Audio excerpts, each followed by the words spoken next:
Hello there and welcome to Herman Manyora's channel. On this day, I'm super glad and excited that you've joined us for today's political conversation, a conversation that I do hope will be able to help us build this country even as we're progressing towards the 2022 presidential election. Just as always, I'm joined by the owner-founder of this channel, Mr. Herman Manyora. What's your message to the people that have just subscribed? What do we do here? We thank our subscribers and we keep asking others to subscribe because we need to be a family and grow together. Yeah. Yes. We usually have these political conversations. We have Marcel Mudo going on the streets, getting opinions of people. I've seen Kimutai is helping him over there. Richard Mwenja does business. Clyde Simon Rungu comes in with a big question to do with politics. So if you haven't subscribed and you've been watching us, you know these names, go ahead and subscribe. You know, most people watch us and they haven't subscribed. Please go ahead and subscribe. Today we're speaking about what is happening within the Independent Electoral and Boundaries Commission, IEBC. It was a big win for Sabina Chege after a High Court ruled the IEBC does not have powers to issue summon to witnesses. When you look at this, should the IEBC appeal this? Because constitutionally they have a mandate to develop and enforce code of conduct for candidates and parties. You know, what is going on is an admission that we are not prepared. Oh. We are not prepared to do things the right way. We are not prepared to bite the bullet. We are not prepared to push democracy to the next level. We are not prepared to push this country into the League of Nations. The League of Nations. We are not prepared to dine with serious developed countries. Okay. We are comfortable playing in the junior league. We are comfortable with us remaining a poor, dirty third world country. This ruling just shows all those things? Yes, because we are not serious. Look here. There is no country, never has been a kingdom, never is there an organization, not a corporation, not any entity that can survive without leadership. Leadership is at the far front. If you want a country to develop, it must have good leadership. If an organization is to move forward, it must have leadership. Okay. Leadership, number one. Leadership, number two. Leadership, number three. So if we are not prepared to put on board leaders who can push this country to the next level, then it's an admission that we want to remain being poor, laughing stock, a dirty country, where people eat even dogs during famine. That's what we want to do. I'm looking at this ruling and I'm thinking, how does all this come into play with this ruling on IBC not mandated to summon witnesses? It is just, it is shenanigans. It is IBC trying to do too little, too late. It is the High Court coming in, the Judicial coming in, cutting the IBC's legs even when they want to move a bit.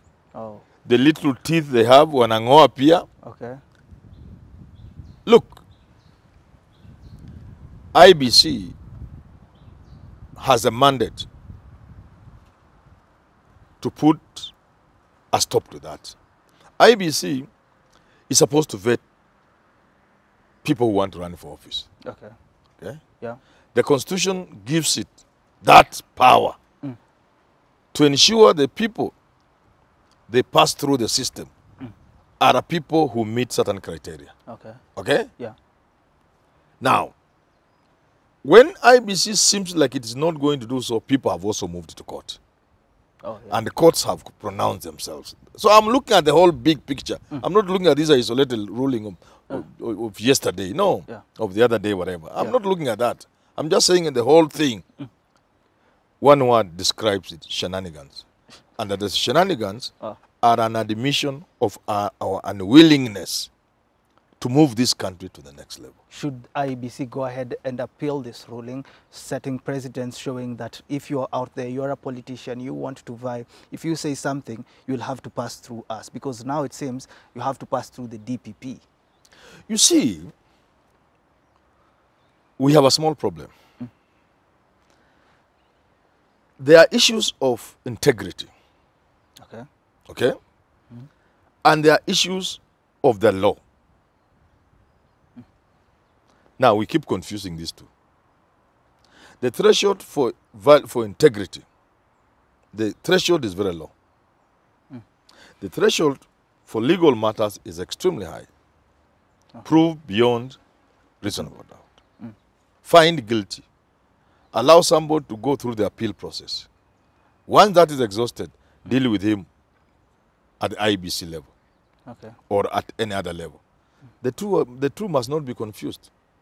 IEBC has the power to deal with these things at integrity level. A section of Kenyans to think this is not just about this particular case, it's about the 2017 elections. Yes. Do you think we should revisit the servers that were not opened? Remember, the High Court ruling on the same is that Chebukati should go ahead and open. That's what I'm saying. I've said this shenanigans. I'm saying IEBC is trying to do too little, too late in an awkward way. I'm also saying even the judiciary itself. We are basically where we are because of the judiciary. In 2013, people said, could Uhuru and Ruto be allowed to contest for elections? IEBC ducked the question. Yeah. The courts said no. Okay. This guy is, the law is clear. Integrity. And until such a time that they have been found guilty and blah, blah, blah, which is not true. Yeah. We all know it's not true. Yeah. So at that point of 2013, 2012, we threw chapter 6 through the window. So let's stop pretending. All issues to do with the integrity of an election, integrity of Kenyans, integrity of leadership, which is an integral part of leadership. Let's stop. That's why I'm calling shenanigans. We know, but we are pretending we don't know. My question is, should we first focus on 2017, because there are two claims. There's the Moses Kuria's one, which is still under IEBC. Maybe we don't know whether he'll be summoned there or he'll be summoned to the DPP because of this ruling. There's Sabina Chege's one. And should we first deal with the issues of 2017 before we come to 2022, or will we be having baggage as we're progressing on? It's a very difficult question to address. You must bring certain things to closure. So I think what we needed as far as 2017 is concerned, especially after the handshake, we have squandered an opportunity. We could have done an audit, you know? Yeah. So that you are going something like through some reconciliation. Okay. You know? To reconcile yourself with certain realities of the past for purposes of moving forward. Okay? So, an audit of 2017 election is, and the law provides for it. Yeah. I think there must be a law or something like that. During that process, then everything would have been put on the table. And we just have moved on. Because whether we like it or not, at some point, we will have to deal with it. Because it will keep coming. Okay. But it shouldn't inform what we are doing now. I think we should leave that and move forward. To me, moving forward is much more important than allowing the past to hold you hostage. But understanding the past to bring things to closure is better. The big question is usually confidence and trust in the IEBC. Yeah. If they did that before, will they do that again? High Court, the Supreme Court says open the servers, the chairman doesn't. Will this happen again when you look at what is happening in the country? But that's the judiciary for us. I've said the judiciary is responsible for the mess we are in. They allowed the repeat election in 2017, knowing too well all these things were still in place. Oh, yeah. So we must tell each other the truth if we love this country and if we need this country to move forward. The judiciary is also responsible because when things go before it, they have a way of just making everything look light. Yeah. So what can they tell you? And the judiciary is much more responsible, in my view. And I did a video almost immediately after the elections, the repeat elections. I said, and I want to be allowed to repeat this. People go to vote. They determine their leader. It's a political process. It must be left to remain political. Courts should not interfere with political processes. In fact, although we have a provision for petition against a presidential election, that must be approached with a lot of caution. Have you wondered why such instances of nullification of presidential elections are almost non-existent in the world? When we did ours, it was a big thing. Globally. Because I think it was the first one. People were citing 3 others. Those were useless ones. Some useless country with 400 people. Another one was a ceremonial president, in Austria or something like that. Yeah. But a major presidential election, ours was the first. With millions going to vote. Yeah, so, and you could see how the Supreme Court was avoiding Trump, even though they were made like his people. There were major issues too. And they were avoiding it. So what I'm trying to say is, courts should not come to help Kenya decide who is the president. But for that to happen, and that's why I'm indicting the judiciary. You are. The judiciary must send a strong message that nobody will be allowed to do that. So I said, after finding IEBC culpable and nullifying the election of 2017, they should not have stopped there. They should have looked at the law. And they have original jurisdiction, the Supreme Court. They should have looked at the law and make sure people are punished. They were asked by the duct, they went around that question. They were trying to be nice. No. They would have looked at the law clearly, carefully, critically, and found an opening within the law to punish people. Together with the ODPP, they should have looked at the law critically, so that the people responsible for the mess in 2017 would have faced the music. Yeah.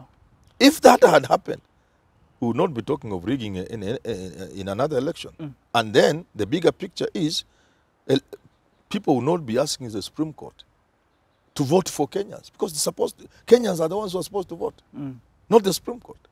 But they must deter people from engaging in those kind of activities that then spoil an election. When you look at what is happening in the country, though, would you say Kenyans have this trust in the IEBC that they should have, because we are several months to the elections? Is this a good time to question whether the IEBC can conduct these elections in a free, fair, and credible way? It's the wrong time. It's too late.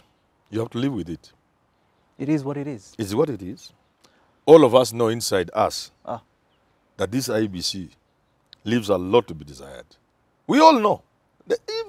But you see, we have two sides to this game. There is the system, the state, which may not mind the IEBC being useless. Then there is the Ruto side, which was so sure of victory. They were rushing to be crowned. They didn't see anything standing in between them and the State House. Okay. So issues of, even when Manyora raised issues of whether we were prepared for this election, they were up in arms. Okay. Why? They were so convinced they had won this election that they didn't want to engage on anything. There's a word, is it called advantage or something? There's a thing in football is also there. Yes. There's something advantage, yeah? Yeah. You know? Yeah.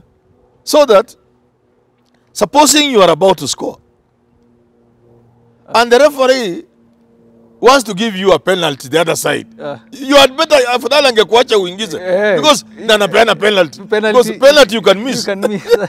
So you see, yeah. So that is Ruto. They saw they were scoring.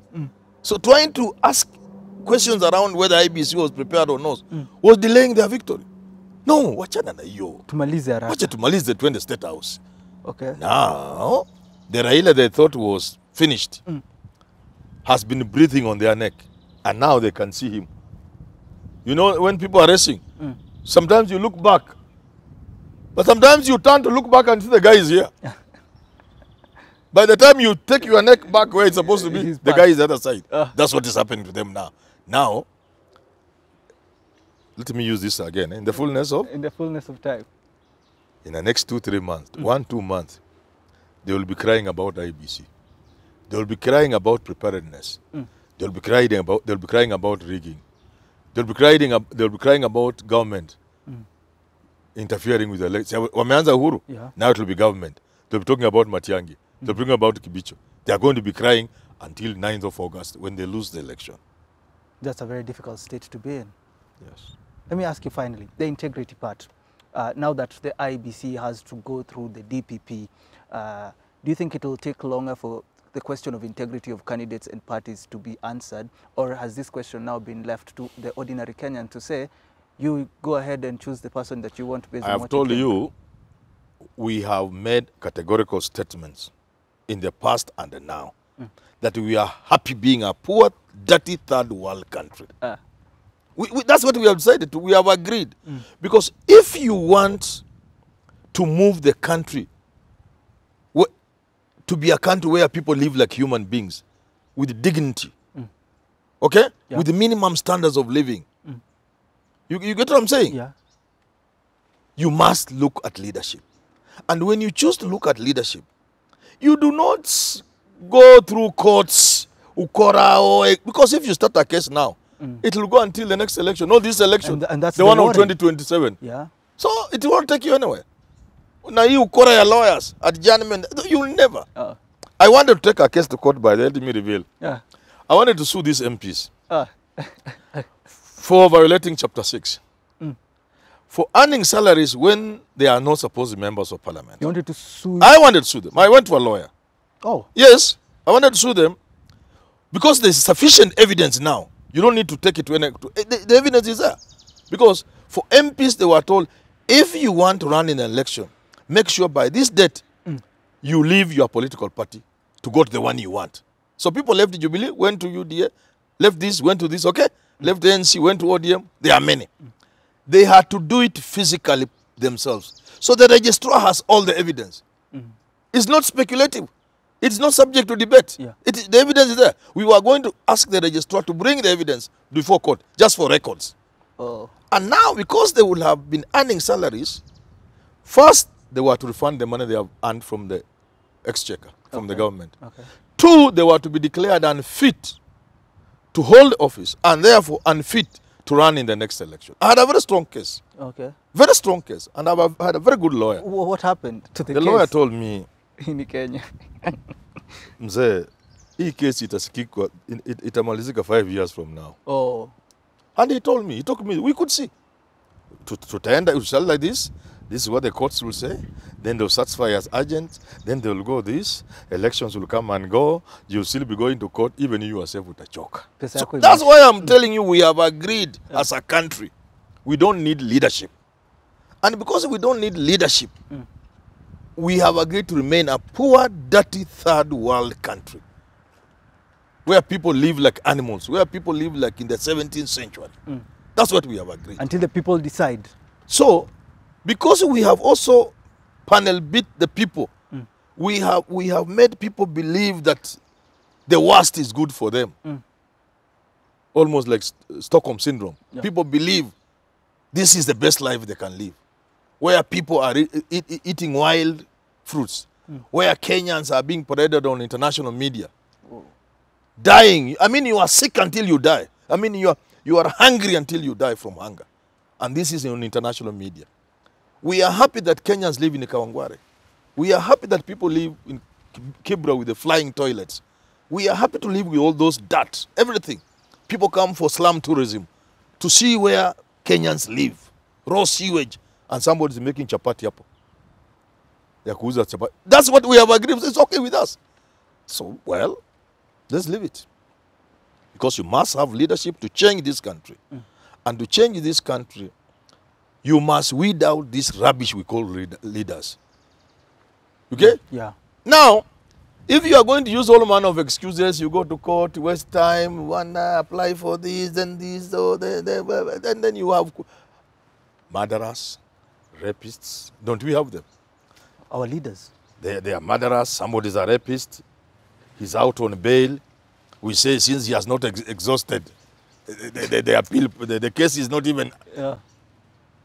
Abaki. So, you have agreed to live this poor life. Let's live it. Let's find the conversation there until we do have these conversations again. The responsibility is solely yours.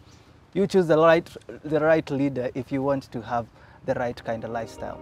Have yourself a lovely rest of your day.